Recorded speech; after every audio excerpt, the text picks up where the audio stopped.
जीवनं तस्मै ब्रह्मानन्दात्मने नमः। ब्रह्मानन्दात्मने नमः। ॐ वेदोदधिं समुन्मथ्य ज्ञानरत्नं समुद्धृतं येन तस्मै वसिष्ठाय गुरुणाम गुरवे नमः। वशिष्ठ जी भगवान की जय। सद्गुरु भगवान की जय। सच्चिदानंद भगवान की जय। शब्द ब्रह्म की जय। सरस्वती महारानी की जय। योग वशिष्ठ जी भगवान की जय।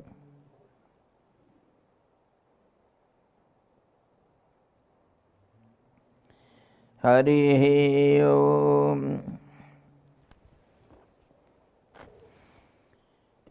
We are discussing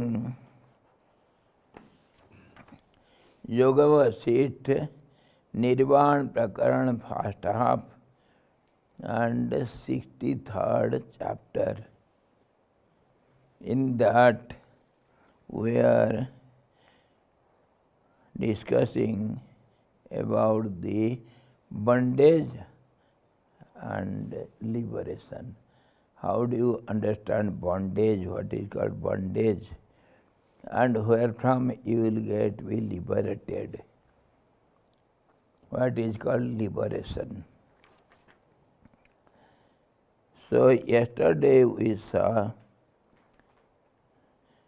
अविषय शुद्ध ब्रह्म में जो विषयता का आपादन यानी अन्यथा ज्ञान है वही जगत इत्याकारक परिच्छेद का निमित्त होकर स्थित है। चिदेक रस उस ब्रह्म में जगदाकार जो अचैतन्य अर्थात जड़ता है वह निर्निमित्त ही है, अतः वह आकाश जैसे शून्य रूप से स्थित है। We have condemned the visible names and forms. They are not real. They are visible because we cannot see the reality behind it. So whatever is into us in the form of names and forms, all these are not the reality. On this, getting the conclusion after all these discussions, our great Guru Vasishtha ji explains to Ram ji, हे श्री राम जी, ब्रह्म में अन्यथा ज्ञान ही दृश्यों से बंध है। He says, O Ram, in the absolute truth, whatever you see other than it is called visibility, because the truth cannot be seen by the senses. Senses have their limitations. They cannot see the reality. So there will be some question on it. Why the senses cannot see it? Because, of course, we know the senses have limitations, and because of limiting the unlimited existence of the absolute truth, we have been formed as some beings And slowly when the absolute truth, which is absolutely transparent and subtle. When by our assumptions through the sense objects, say eyes or ears, etc., or the mind, intellect, which are unable to reach the absolute subtlety. They see something, they assume something instead of the reality. And that assumption, when it gets repeated again and again, that becomes your gross, solid visibility. And that is seen with names and forms. There will be forms and it will be named as something.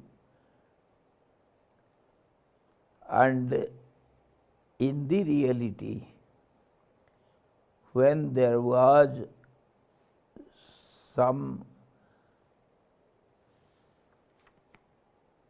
say, it was not there, but it was assumed as if it is there. Just as the blueness of the sky or the water in the mirage, when something is assumed to be present in something else, that is called assumption or superimposition.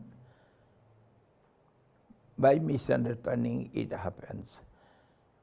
So in that way, if we assume there was some sound, sound is nothing but vibrations. It happened to be in the very beginning of the creation. There was some sound. And sound is nothing but vibration. So vibration is not stability, it is instability on the stable platform. That is substratum for everything. So that instability which appeared as some vibrations, they went on repeatedly multiplying in all directions. Akhanda mandala akaram. It is limitlessly in all directions, 360 into the to the power 360 to the power 360 to the power infinity in all directions. When that sound was spread, so naturally it will strike against each other. Waves, just as the waves in the water surface, the waves strike against each other and bubbles are created. That's how the forms and the names are created. Just as the bubbles in the ocean. And it will have some form. Water has no form in the ocean. And somehow by misbalance state or instability on the surfacial water, somehow the waves are seen, which is nothing other than the water itself. And in that case, the water which is unlimited, it is limited by the form of the wave, and it is named as wave or ripples or tides according to its qualities or some forms, say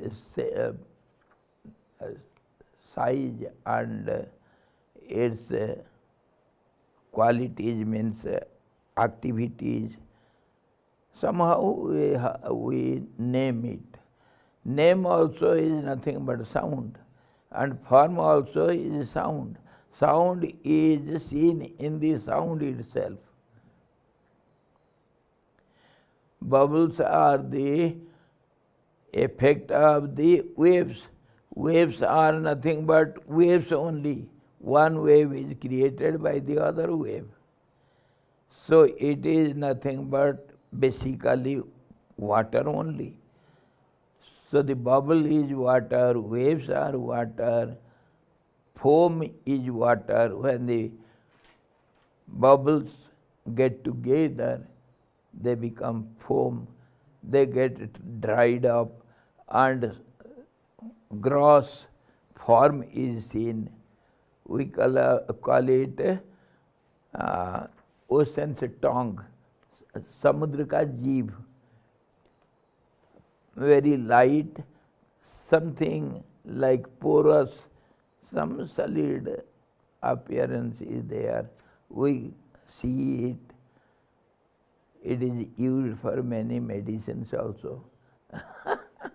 So in that way, the bubbles have taken some solid form. In the course of repetitions, everything is the result of repetition. When the subtle is repeated again and again, endlessly, it takes a gross form. Just as we think, thoughts are very subtle waves. And when the thoughts are repeated again and again, they take the form of speech. Thought waves are sound, nothing else. And speech also is sound. It takes a form. And when the speech is repeated again and again, it takes the form of action. The senses are involved in it then. And in this way, when the actions are repeated again and again, it becomes our habit. And habit repeated becomes our characteristic. That is how the person is understood or known. And when the character repeats again and again, that becomes your fate, your luck. That gives you the future of your life. In this way, in the very beginning, the root cause of our life is thought waves. So if the thoughts are formed in a particular way, that gives shape and size to our life. Our luck, our fate depends upon our thought waves. As you think, so you become. That's how the saying goes. As you think, so you become. So in this way, all these visible world is nothing but some assumptions.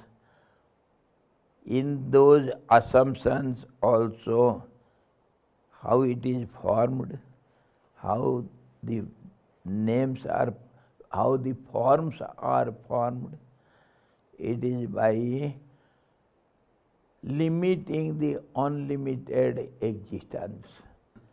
We have some limited ideas on the unlimited existence, and we assume it as something and see the form as something that will be very subtle in the beginning. When it repeats again and again, this is like this, this is like this, that becomes the solid form. In this way, we see all these names and forms. They are not the reality.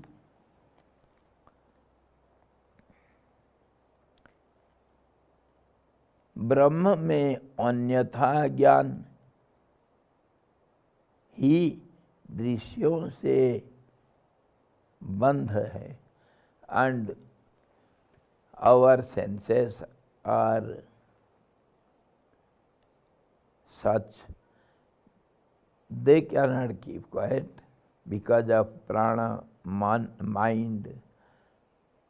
They are always prompted to be multiplied or to act in a particular way, and they, because of their instability, they are formed in the surface of, on the surface of the absolute equilibrium, which is named as the heart, the spiritual heart, not the physical heart.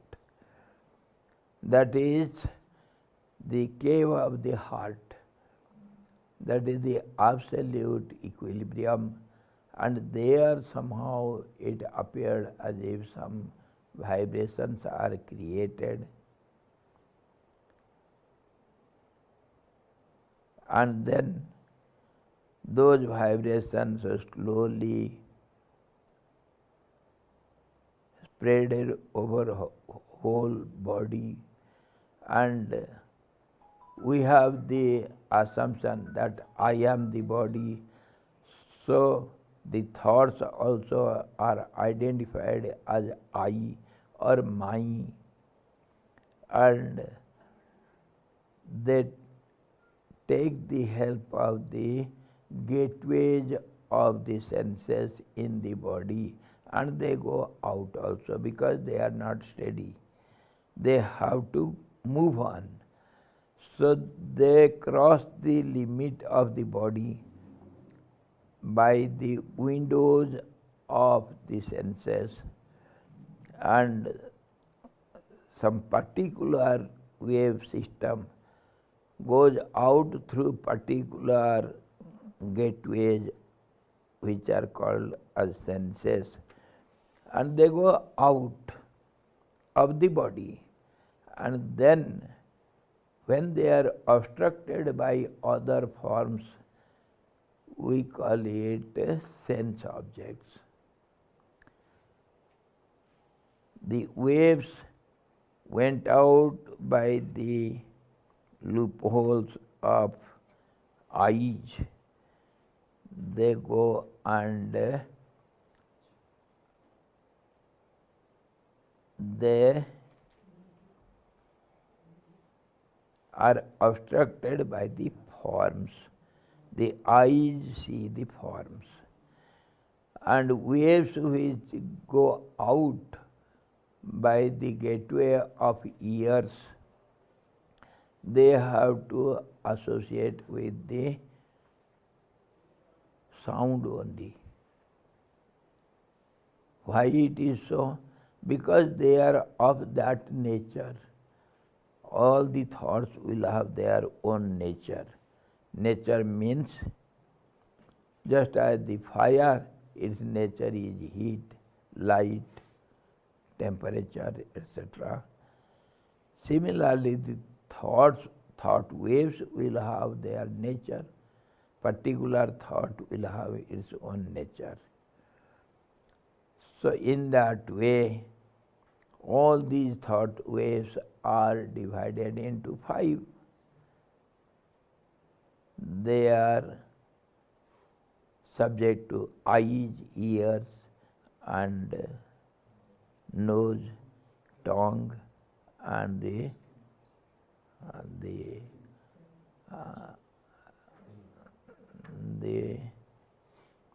skin.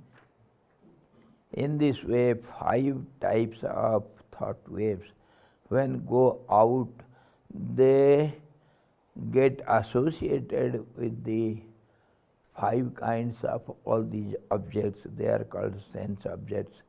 Particular sense have particular objects. And when they are associated with their particular objects, association means they get obstructed. they are stopped there. So naturally, when you are going somewhere and your way is obstructed, you have to go back. So naturally the thoughts come back, getting some information of the objects, obstructed by the particular objects. That is called the memories or some impressions or some informations about the objects which have obstructed them. So those impressions or informations are brought by the waves, thought waves. That means they get influenced by that. Just as a newly colored or painted wall, if you touch, what happens to your fingers? You are influenced by that color. That means you get some information of the color and you take it back. Similarly, the waves, when they get obstructed or get associated by the objects, particular objects, they get some information or some impressions, some memories we call it, and they go back to their source. Source is the subconscious mind. Chitta we say in Sanskrit. So the source of all the thought waves, and they deposit it there, and they get united with the subconscious mind in a subtle form. Their actions are in gross form and they are going back to the subconscious mind and being united there in a subtle form. So the storehouse of all the thoughts, all the impressions collected by the gross thoughts are stored in the storehouse that is called subconscious mind, and that is subtlemost state of the thoughts. That means the mind. In this way, again and again, just as the seeds wait for the favorable conditions, and when it gets the favorable conditions, the seed grows to be multiplied. That means one seed tries to become many seeds. The process is multiplication, to become many. The whole creative process is nothing but multiplication. So one thought becomes many, one seed becomes many, one tree becomes many, one human being produces children and becomes many. Everywhere one wants to become many, because that tendency is continued from the very beginning. That momentum is set. Everything will become many. That is started in the very beginning of the creation. Ekoham bahusyam prajayayam. I am one, let me be many. With that assumption, the creation starts, so nobody can get out of it. This is called the process of the creation. So everything becomes many And now that thought, when it gets some favorable conditions, just as the seed gets multiplied by germination and growing, getting some manure, water, heat and other necessities, when it is obtained, then the seed becomes a plant, and slowly there will be flowers and fruits and many seeds. And those many seeds also become again many in geometrical ratio. 2 becomes 4, 4 becomes 16 in that ratio. Chain reaction. Now, our subconscious mind is the storehouse. All sorts of innumerable, unimaginable, uncountable impressions are stored there as seeds. So, we are ever engaged in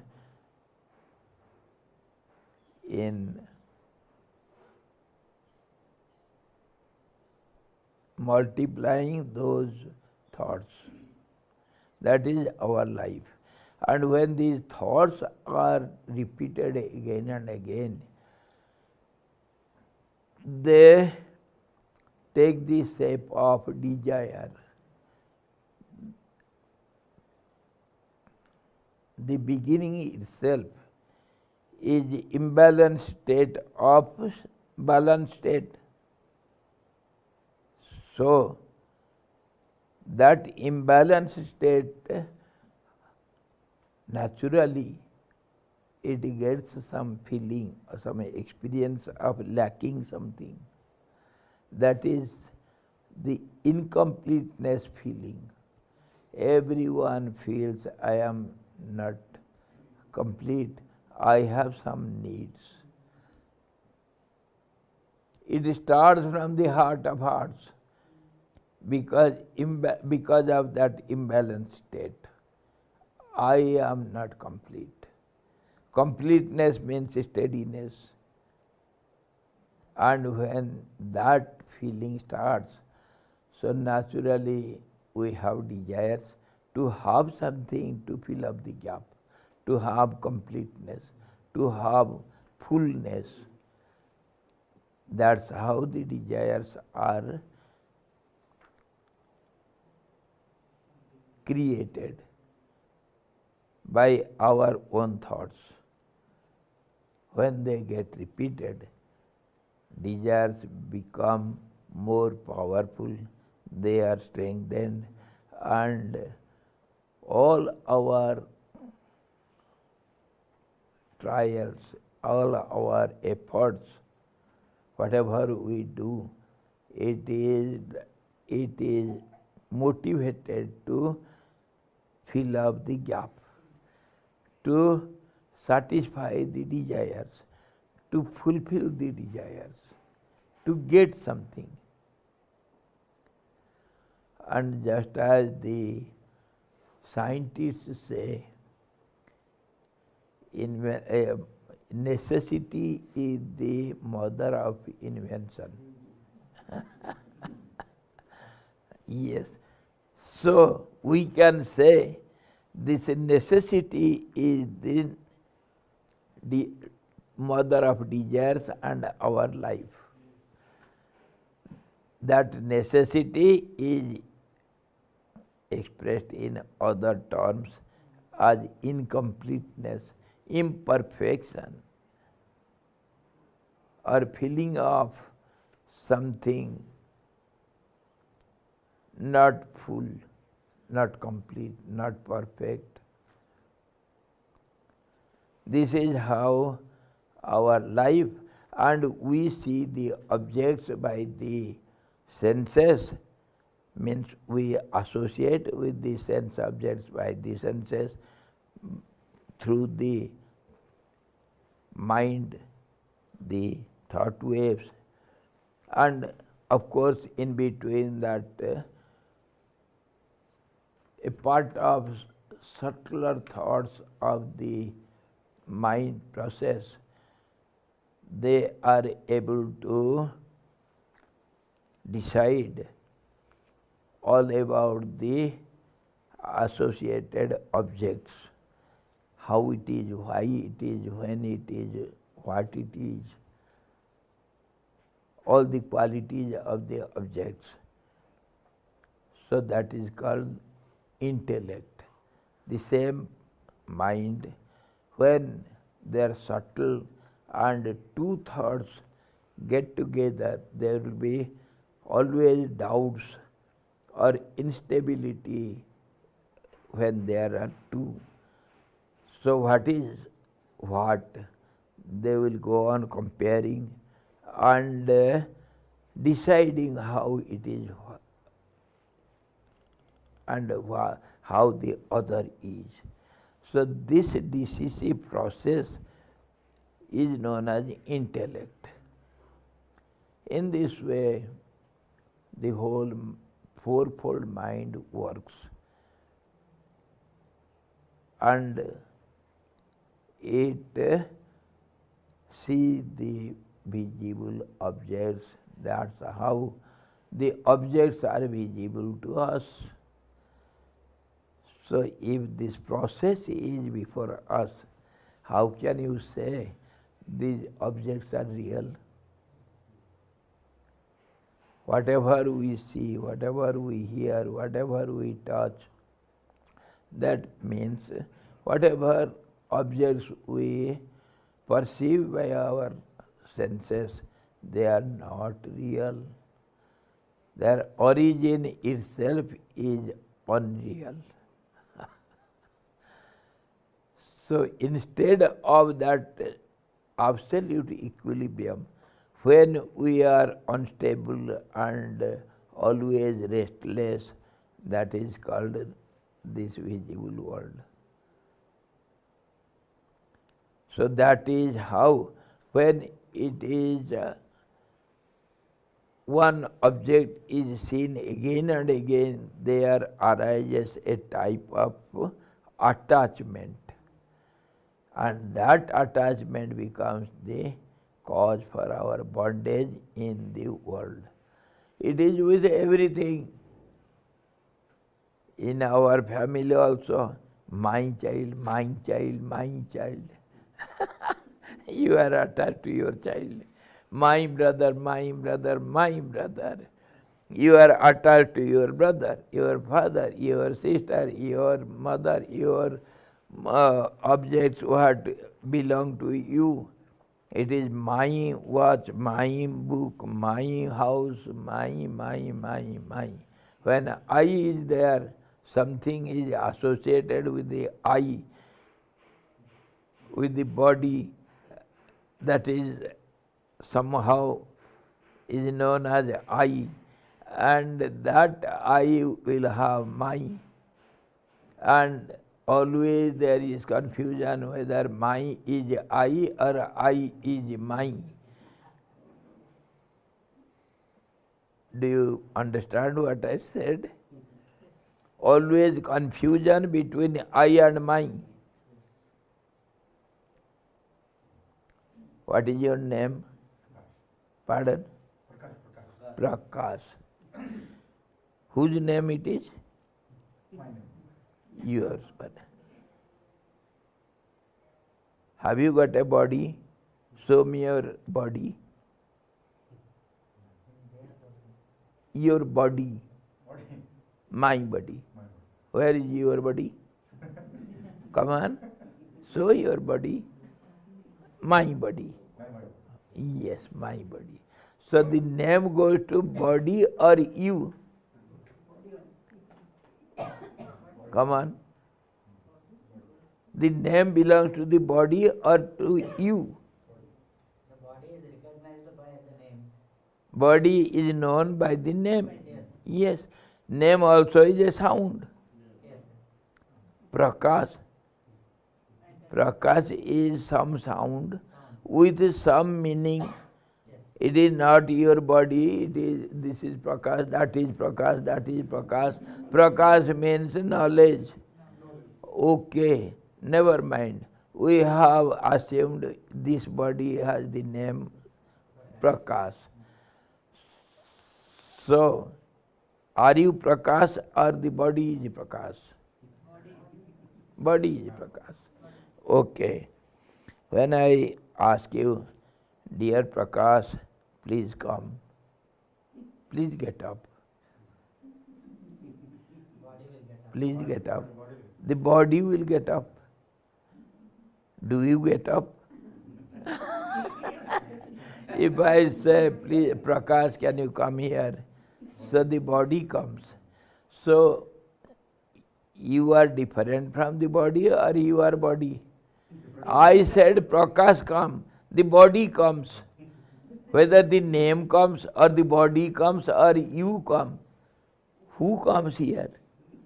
All these confusion. One is confused as the other. Everywhere we are deluded. We think something, we speak something else, and we do something else. This is how the whole world is settled. This is called the creation. This is called the world. This is called our lives. So how can we believe all these names and forms, whatever is visible to us, is the reality? That's how it changes every moment.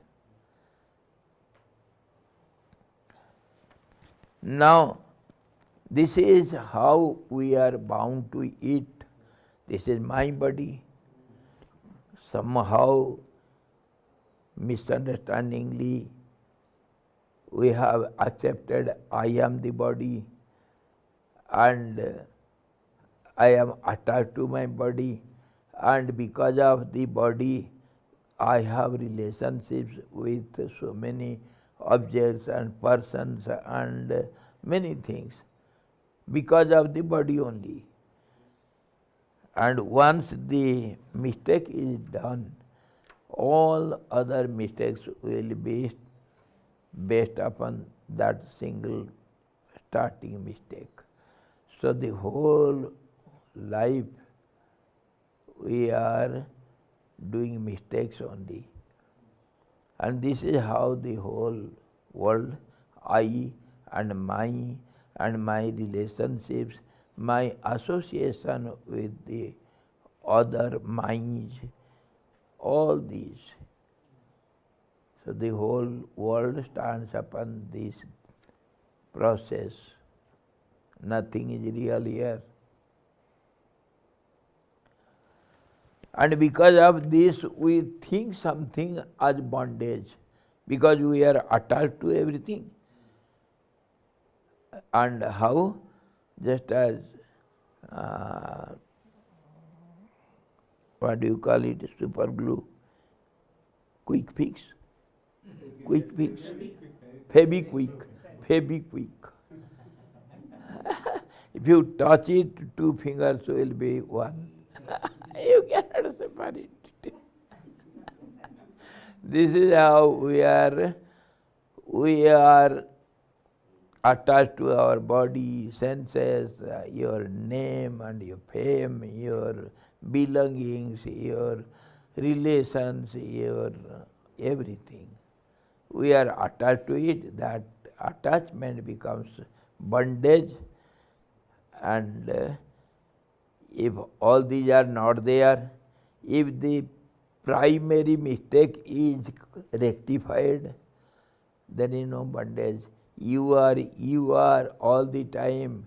There is no bondage, there is no liberation. If all this bondage is removed by understanding, by knowledge, real knowledge of the truth, reality, then that is called liberation.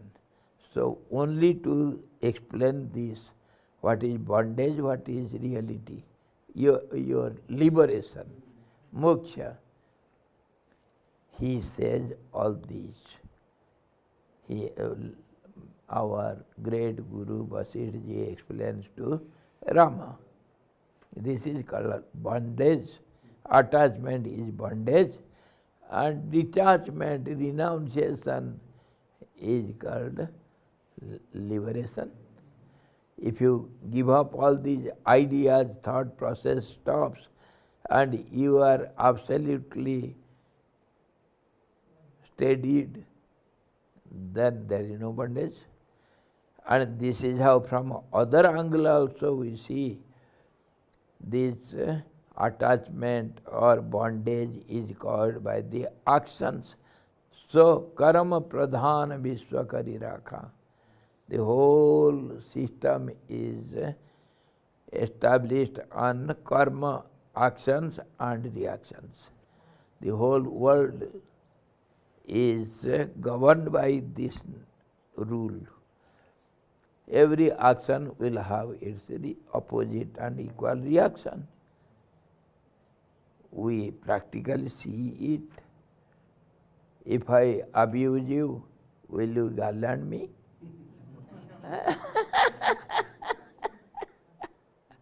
Then and there. These actions are divided into three categories. One is then and there, quick, and something is mediocre, little afterwards.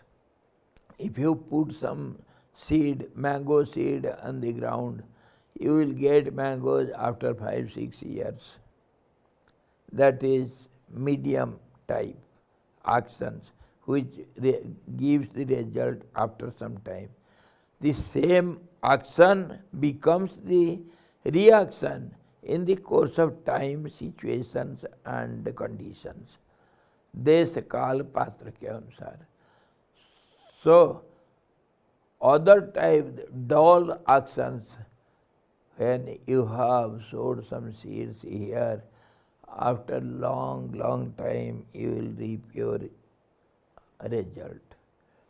So sometimes we have to take different baths to get to enjoy those reactions of our actions done here in this life. All these impressions are stored in the subconscious mind. Nothing is lost, nothing is destroyed. So can you imagine how many lives you have to take to enjoy all your reactions?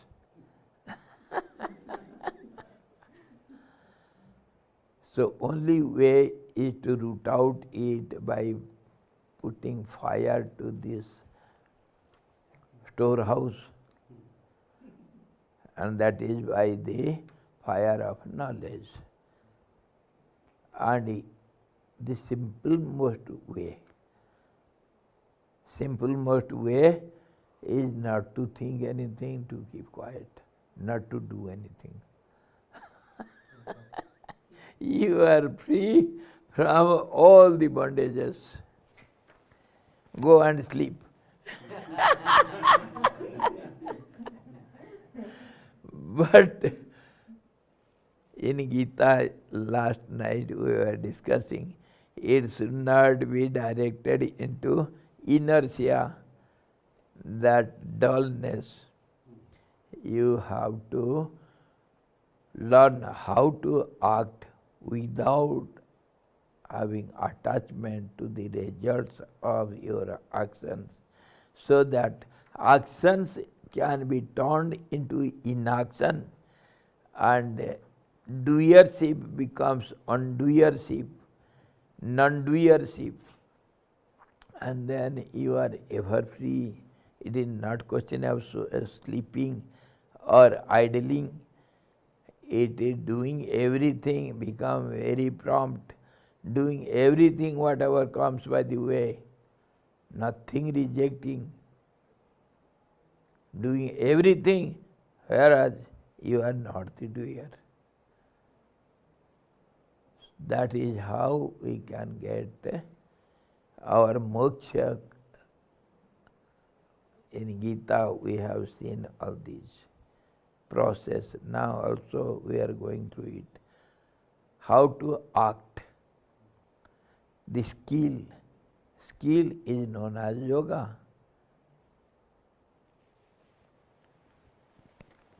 Yes, Swamiji. So, Swamiji, should we understand so then logically and analytically in relativity, so the direction of prana is determined by the Little louder. So, in relativity, logically and analytically, should we understand so then the direction of the prana Direction of prana. is determined by the direction of the subconscious desires? No, I couldn't follow. Little louder. So, the direction of a prana is determined by the direction of the Is subconscious desires. determined. Yeah. Determined by Subconscious desires.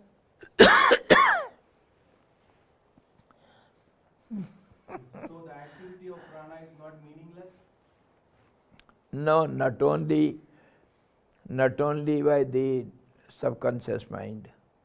Of course, subconscious mind has got a role on the direction of the prana, but subconscious mind is not everything. You should not forget, nothing can happen by one reason. No event can happen by single reason. There will be so many reasons for it. That's how finally it is said, Gahana Karmana Gati. When Lord Krishna पल्ला झाड़ देते हैं, nobody can exactly say what is the reason behind it, because there are so many causes. One effect is seen by not one cause, it is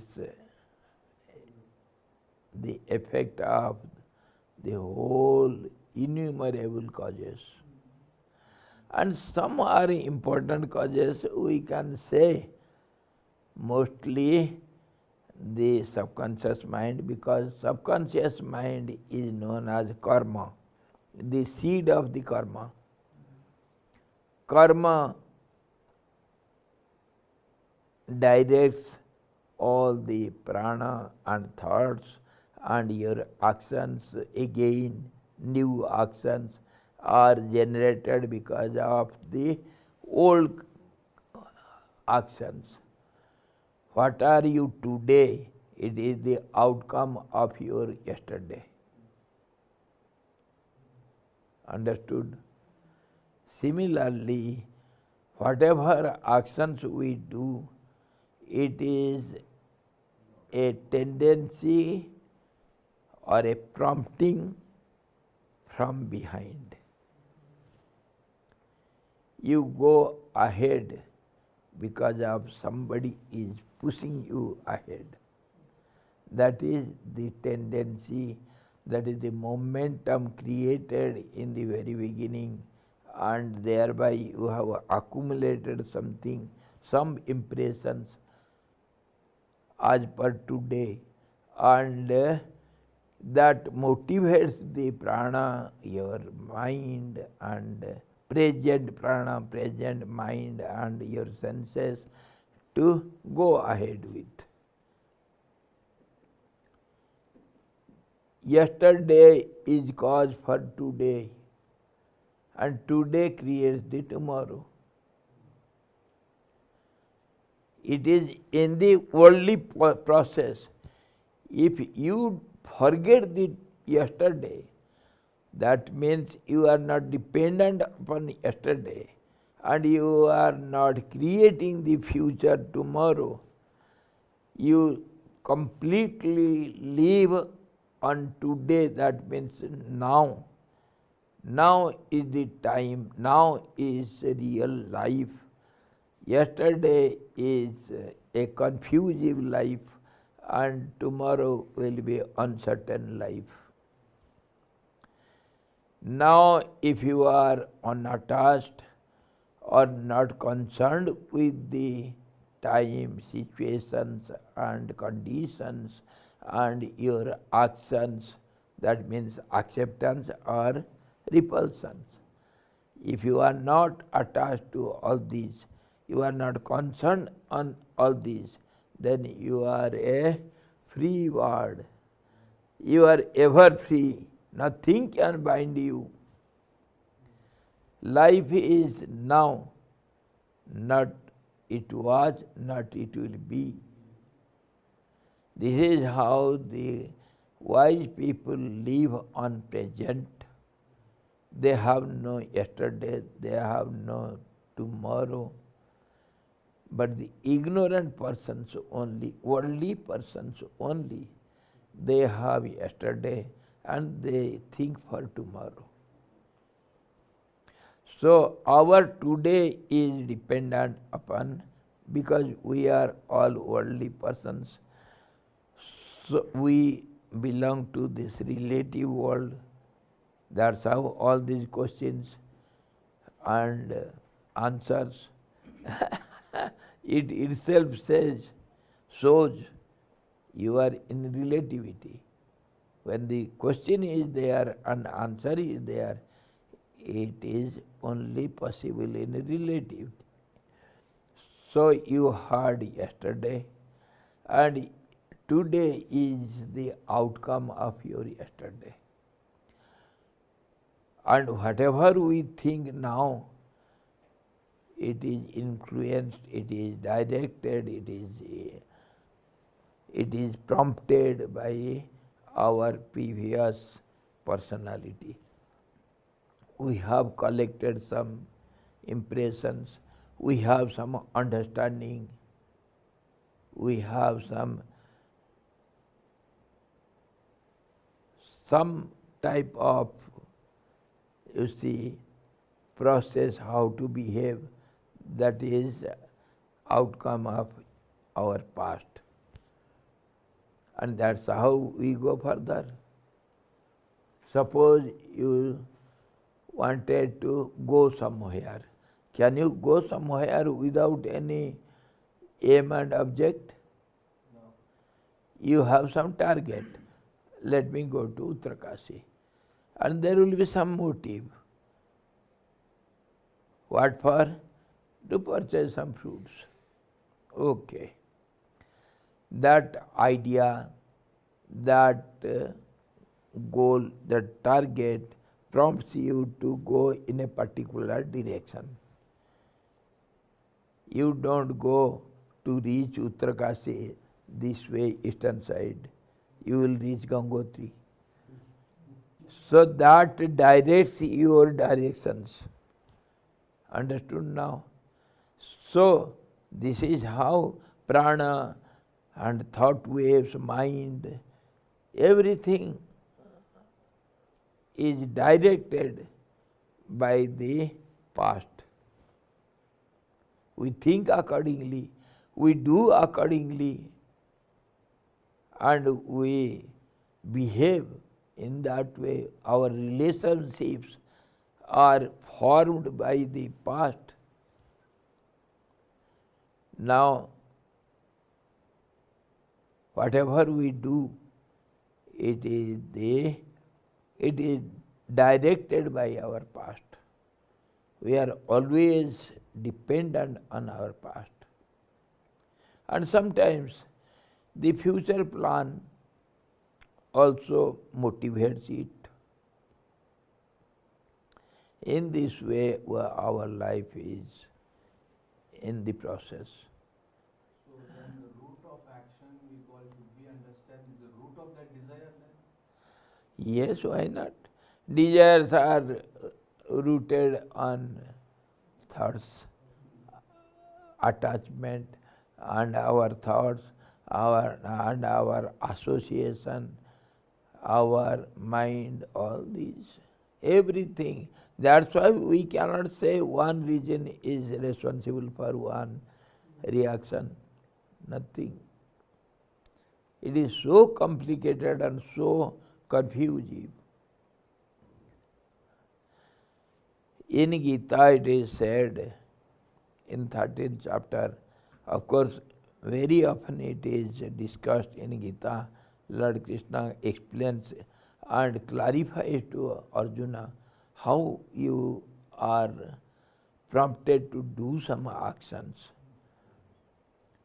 Adhishthanam tatha karta karanam cha pruthak vidhan vividhascha pruthak chesta daiva chaivatra panchamam. All these 5 main causes are responsible for one event. If anything is done, any action is seen, it is done. So all these are main causes, and every cause will have several different causes. Adhisthana, a basement. If there is a building, there should be some foundation. Without foundation, without the plinth, there cannot stand a building. So for everything there should be some substratum where it has to occur. Say, if you are going to play a drama, don't you need some stage? Without stage, can you play the drama? So everywhere a platform is required. That is called adhisthanam, the platform where the action will be acted. Adhisthanam tatha karta. Karta, some doer. Some should take the responsibility, I have done it, or else nothing is done. You see these terrorists, they blast the bomb and they take the responsibility to show up. We have blasted the bomb there. We are responsible for it. We are the doers. There will be some doer. Without any doer, no action is done. Performer, karta, karanam cha prithak vidhan. Karan means the causes. Some instrumental cause, some primordial cause, some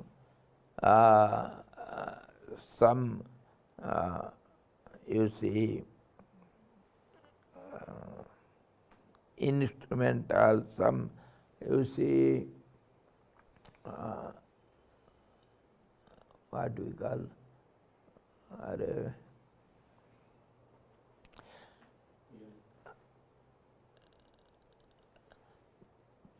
just as we have to make this book, so the ingredients are required, some paper and some other things, say colors or something. Components. But it is called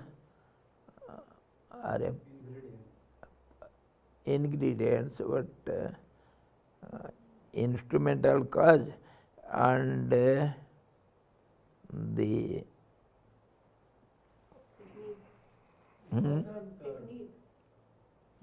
Technique. No, not technique. Material cause. Material cause. With what matter it is made. And matter is not one. Material causes are many. Just as we compose the tablets of medicines, everywhere the material cause will be manifold. It will not be one. So, karanam cha pruthak vidhan. Different types of innumerable material causes.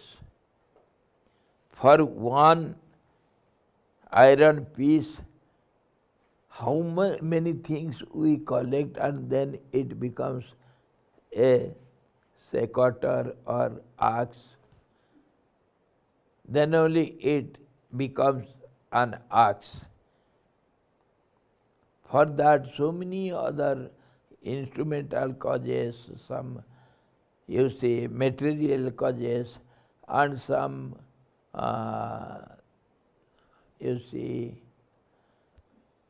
in our grammar, all these karan, karak, are a word will have karta karak, one should be doer, karma karak, it will be affected as something, object, and karan karak, all these material causes, फिर sampradana karak, for what you do this work, the motive behind it, that also is a cause. Motive also is a motivational cause. And then from which you are going to do it, your relational cause. And then sambandha karak, what relationships it will have with others, that also is considered. And then time and space, adhikaran karak, time and space, at what time you are going to do it, and where you are going to do it. Sthanadhikaran and kaladhikaran, time and space, they are also the causes for the action. And then sambodhan karak, how do you name it? How do you address it? So all these are responsible there. So causes, different causes. Karanam cha prithak vidhan, vividhascha prithak chesta. Different types of tendencies or momentums are seen in performing one action. Different kinds of, you see, tendencies. Sometimes you have to put the hot iron in this way, sometimes in this way, sometimes like this.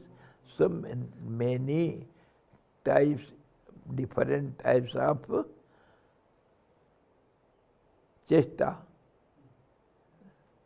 Chesta means the effort you apply to do the action. And vividhascha prithak chesta, and daiva chaivatra panchama. Daiva means all the surroundings, all the nature should help you become, should be favorable to you.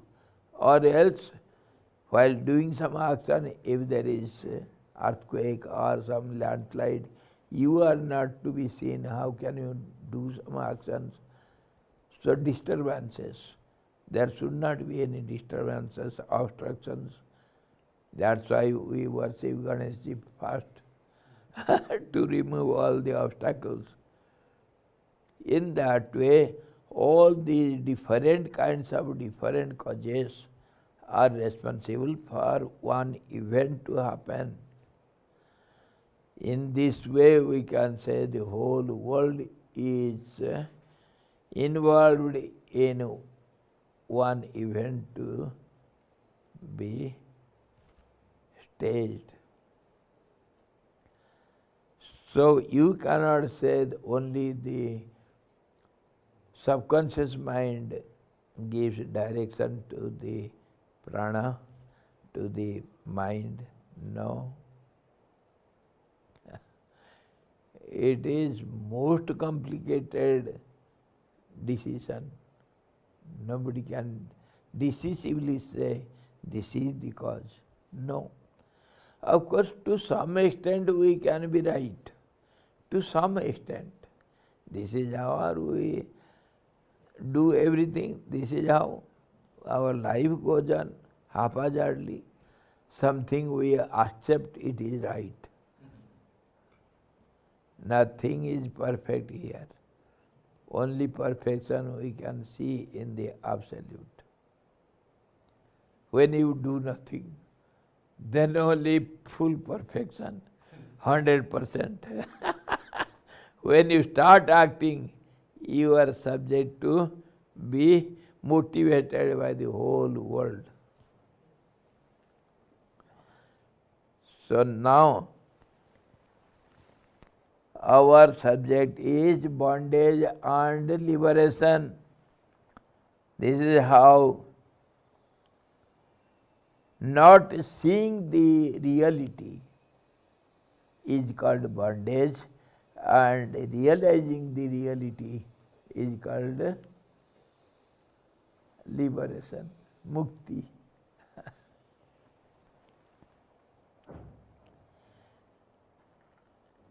अन्यथा ज्ञान ही दृश्यों से बंध है और अन्यथा ज्ञान न होना ही मोक्ष है.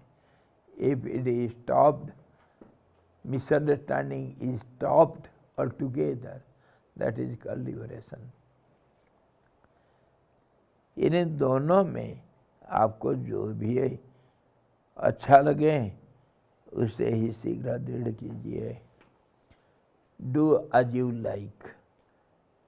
The Gurus never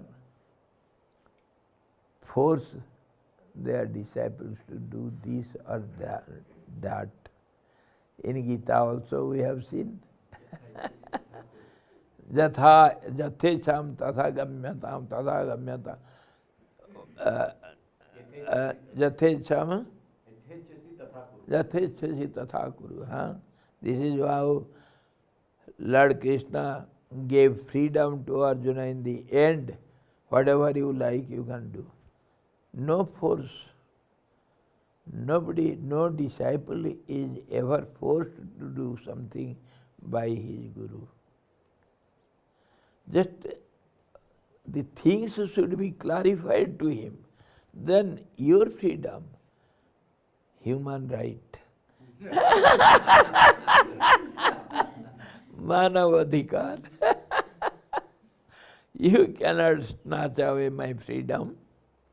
You cannot, because you are my Guru. No. Now the children, they select their Gurus.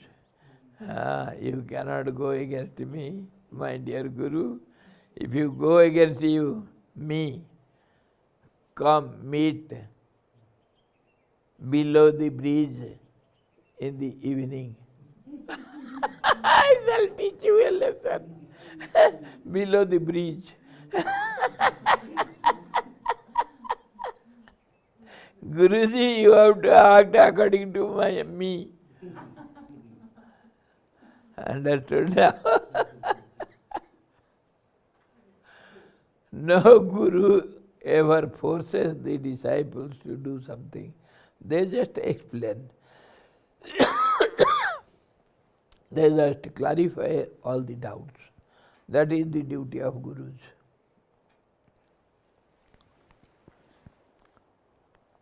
आपको जो भी अच्छा लगे उसे ही शीघ्र दृढ़ कीजिए. Select something and be established in it. That is, Guru can say. सर्ग और सर्ग का अभाव एवं बंध और मोक्ष दोनों क्रमशः वेदन तथा अवेदन अन्यथा ज्ञान भाव स्वरूप है. Now, some terms is giving meanings of the terms. We use so many terms, so many words we don't understand its real meaning, and we use our language in so many haphazard ways, and anybody can say anything, human right, and it can be understood by others in any way they like. Any word can have so many meanings. So one should understand properly to its root of the meaning, how this word is used, and what will be the real meaning. Some meaning will be real, and some meanings will be assumed or taken for granted by so many others. Whatever you say, it has got no one meaning. Say for example, always we give this example. Where does sun rise? On the east? Are you right? 100%? No. Where your sun rises? Actually, it is stable, but Earth moves. Never mind. Relatively, according to earthly directions, where does sun rise? East. Can you say where is east? Where the sun rises. Exactly. Sun never. Can you say where is your east one point? No, no. East changes every day, every moment. The direction east changes. It changes up to 46 degrees. No, 47 degrees. 23.5 degree towards south and 23.5 degree towards north. The east changes where sun rises at the equator. But where does sun rise on the North Pole and on the South Pole?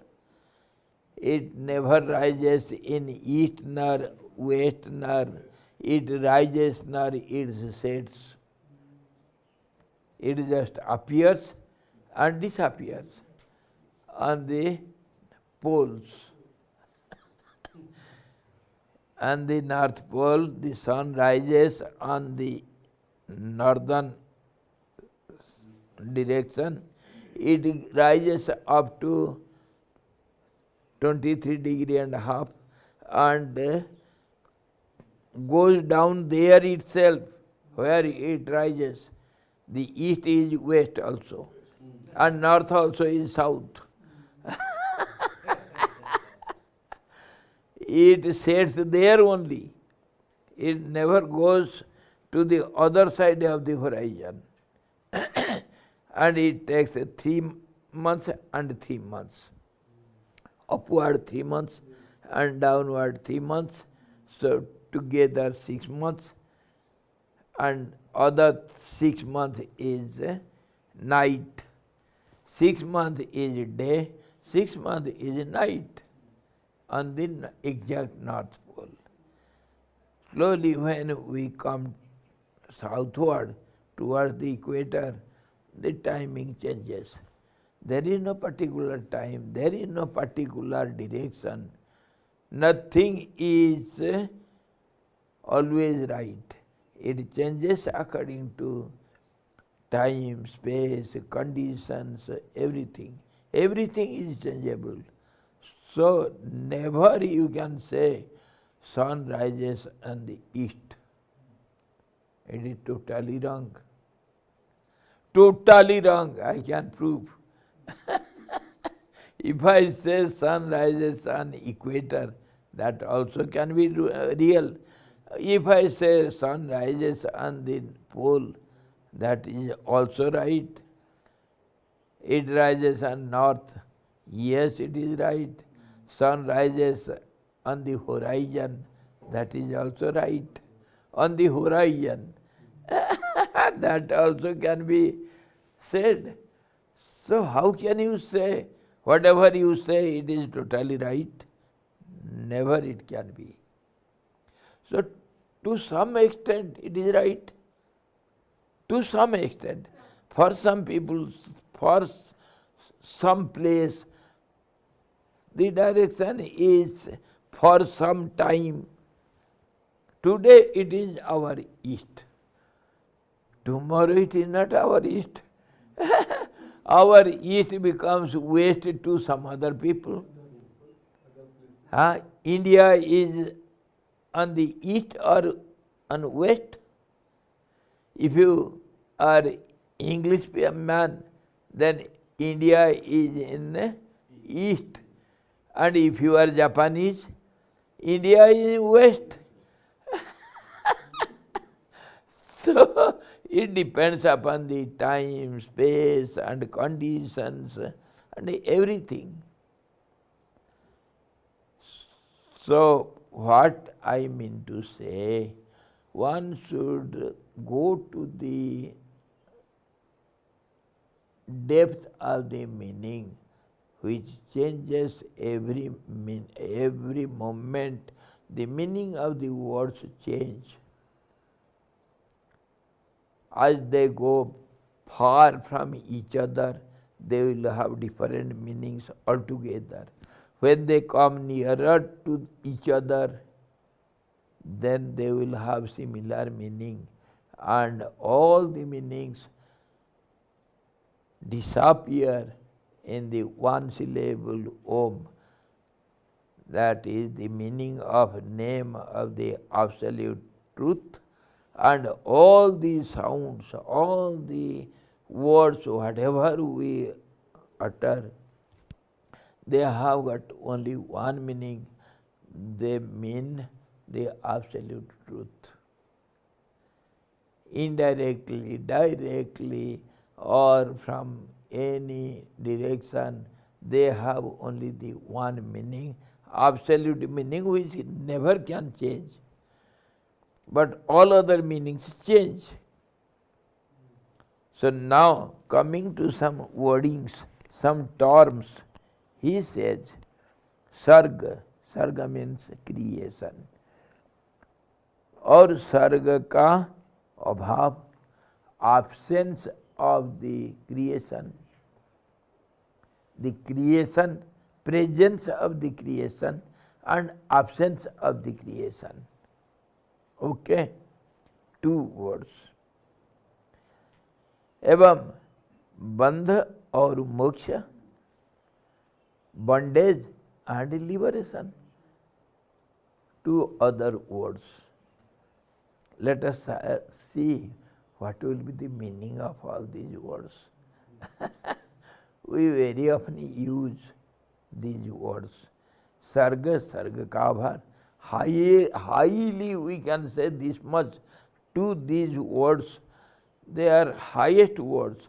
The creation means it includes everything. All the names, all the forms, all the actions, everything is included in it. The creation. The world means everything is within it.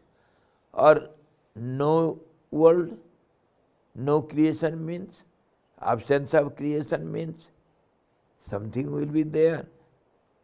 That will be the highest utterance, highest word.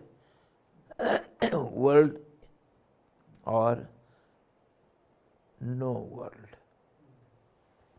And similarly, bondage, anything can bind you. There is no end to it. Or liberation, there is no particular definition for liberation. You cannot define what is bondage totally. You cannot define what is liberation totally 100%. We understand something. So liberation and bondage. Where there is bondage, there is no liberation. Where there is liberation, there is no bondage. So opposite to each other. Two words, creation and no creation, bondage and no bondage. Okay, let us try to understand it. Kramasa Vedan tatha abedan. Vedan means we use the word, oh, somebody is suffering there, he met an accident, and in Hindi we say, अरे मैं उधर गया था संवेदना देख प्रकाश करने के लिए, संवेदना, हाँ, to express my feelings. Vedan, Vedan means feeling. What you feel in your heart of hearts. Now, this Samvedan and Abedan, Vedan and Abedan, feeling and absence of feeling. We are discussing some pairs of opposite words. Okay? They are very important words. We have to understand its meaning. Vedan and Abedan. What is called feeling? You see, we were talking of the heart, the absolute state of equilibrium. That is called heart.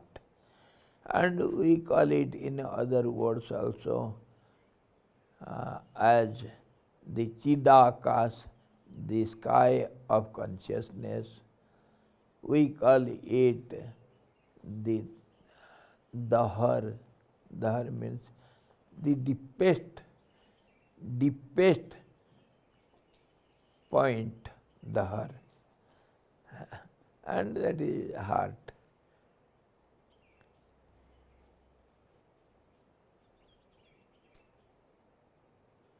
खेलति पिंडांडे Ram खेलति पिंडांडे शांति विदेह सुता सहचारी दहर अयोध्या नगर Vihari.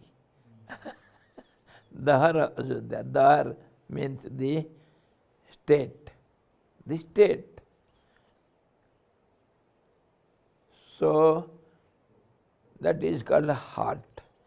That is the absolute equilibrium state, and we cannot name it actually, but yet we name to have some understanding.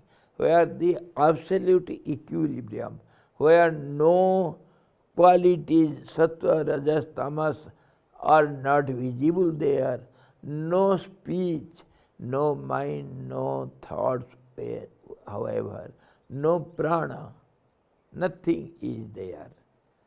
So beyond the horizon of events, no names, no forms, no actions, no reactions, and somehow we may call it the black hole. Mahagartah, the greatest hole. So, according to our modern language, we can say it is the black hole,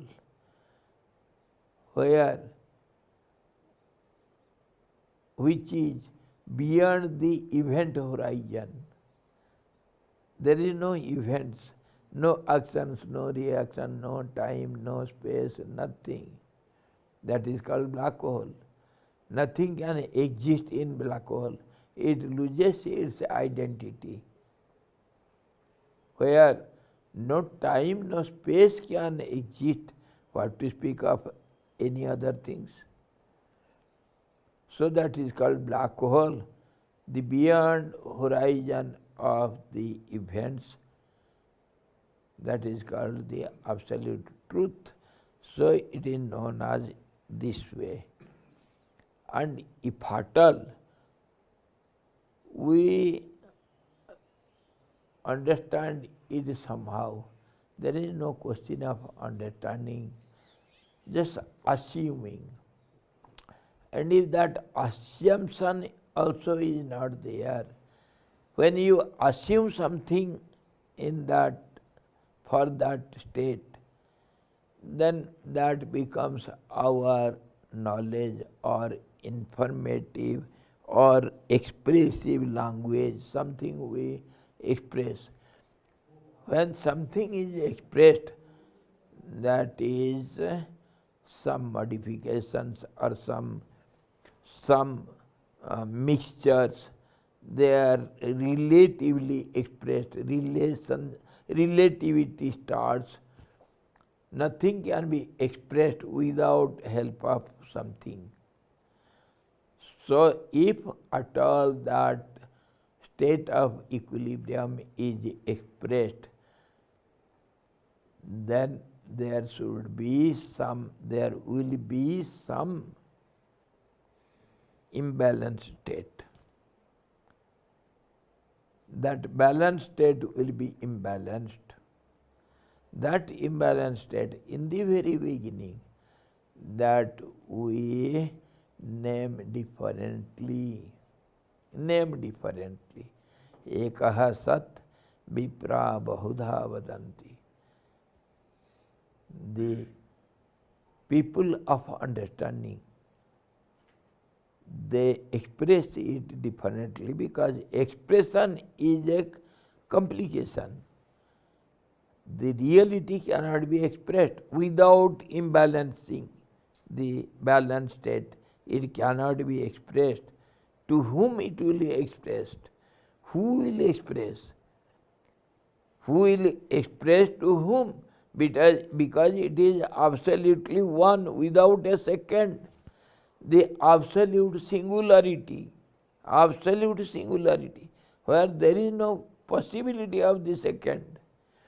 So how can be it imbalanced and it can be expressed? So it naturally it is assumed. It has been taken for granted. If we see something, understand something, hear something about it, it is all assumptions or misunderstanding only. And these are called expressions. So these expressions are a process from subtlemost to the grossmost. This is how the Vedas say, Anuranyan Mahato Mahyan. The subtler than the subtlemost and the grosser than the grossermost. This is how it includes everything within it. And we express it by eating some chanachur. Chanachur. Some salties. Isn't it? How do you eat it?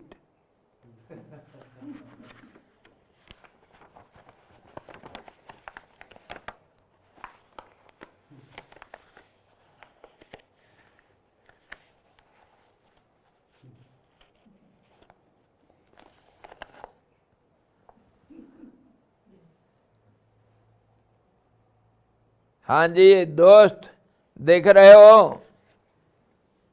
Do you see it? What is it called?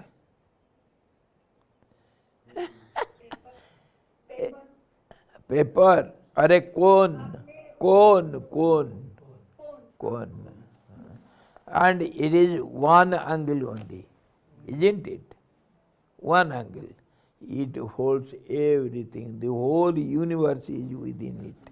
How many circles, how many angles, how many, what is the subtlemost, the grossmost, everything within it.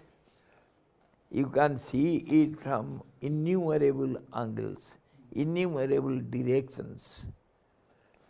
So this is how the world is known, and this is how the truth is known. It is this subtlemost which cannot be expressed. When it starts expressing, it spreads in all directions. Akhanda mandalakaram vyaptam yena characharam. The truth is all pervading in this way. When it is expressed, the first expression will be so minute, we cannot express it in language. Of course, we can feel it. That is called feeling. And near about those feelings, some vibration, some feelings, little grosser than the original feelings, there will be faith, intuition, and the intuition or the sharp intellect, we call it,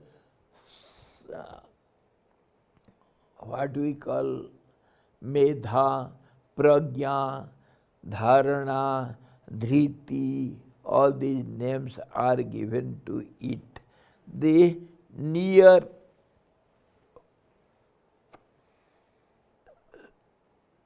spreadings or feelings or expressions not near the center. They are so minute, we cannot name it, we cannot express it. And when it comes to the mouth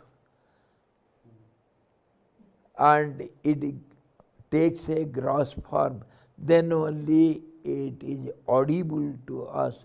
It is known as Vaikhari, audible sound. Or it is only through the mouth we see, hear this audible sound, but by other ways also we can hear that sound. Anahat sound, we can hear the heart beatings by our ears. Without ears also we can hear the sound. And in that way those expressions are spread over all around, and because of heart we can say the whole body, because of body feeling, the whole body is pervaded with that feelings, and that is called body language. Also we can express that. So in that way the absolute minute state is known as Vedan. Now do you understand what is Vedan? The first expression of the balanced state is known as Vedan. Feelings, bhav, and faith, vishwas, shraddha, all these are around that center. Understood now? And Vedan means absence of it.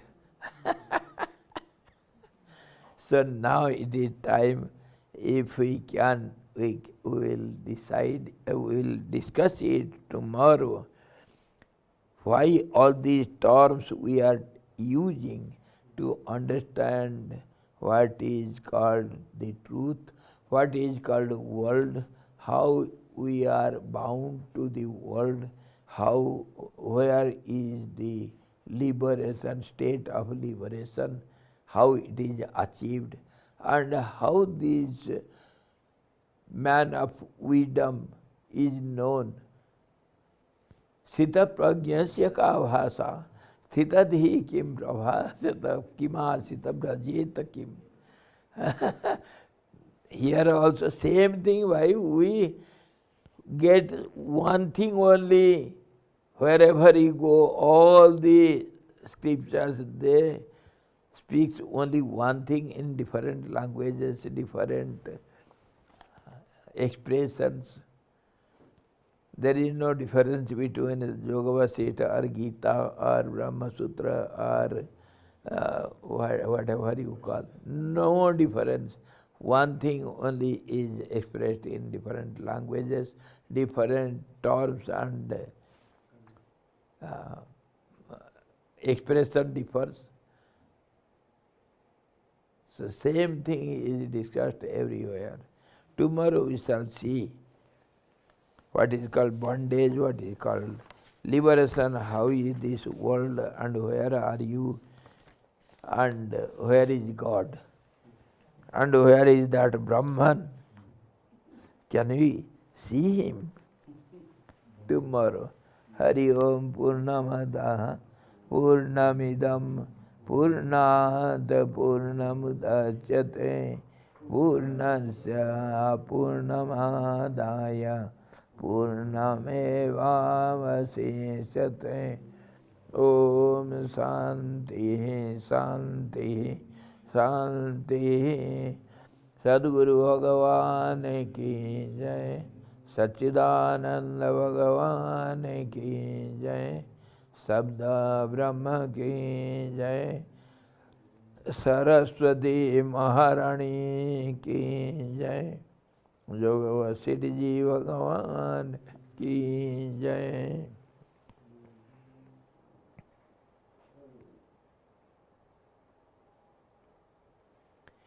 Hari Om.